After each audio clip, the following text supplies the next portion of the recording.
Il ignore l'obligation du partage équitable des richesses nationales. Nous nous posons la question de savoir, Monsieur le Premier ministre, par quel mécanisme le gouvernement Bruno va mobiliser les recettes extérieures d'ordre de 38,4%.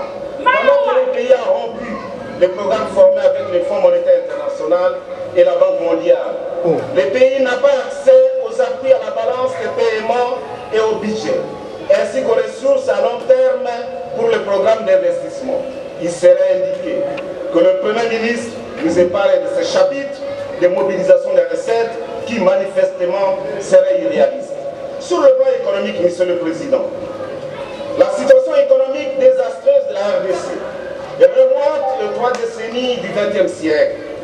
La régression s'explique non seulement par la récurrence des crises politiques, mais aussi et surtout par des décisions structurelles, irrationnelles, engendrant ainsi des politiques économiques inadéquates.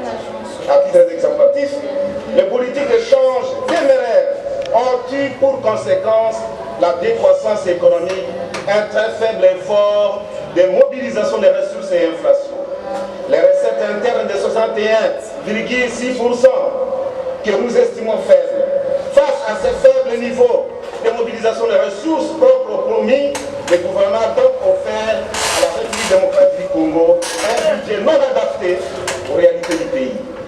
Le Premier ministre tire sa motivation sur la remontée des cours des principaux produits d'exportation du pays couplés aux mesures urgentes prises par le gouvernement qui devraient favoriser la relance, je voudrais dire, des activités dans le secteur minier. C'est ici le lieu où nous présentons l'échec du gouvernement dont la mobilisation de 61,6% des recettes budgétaires internes. Se basant ainsi seulement sur le secteur minier. Une minute, collègue. Honorable Président, le groupe MLC Allié n'a qu'un seul intervenant.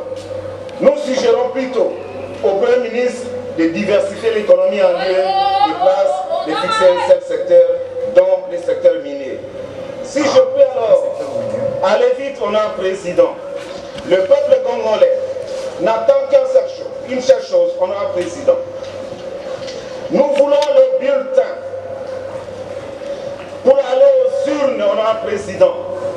Son Excellence, Monsieur le Premier ministre, le peuple congolais n'attend que le bulletin pour aller aux urnes, voter le nouveau président de la République, voter les nouveaux députés nationaux et sénateurs, voter les députés provinciaux, voter le conseiller des secteurs. Honorable Président, tel est le vœu du peuple congolais. Et je vous remercie, Honorable Président. Merci. Honorable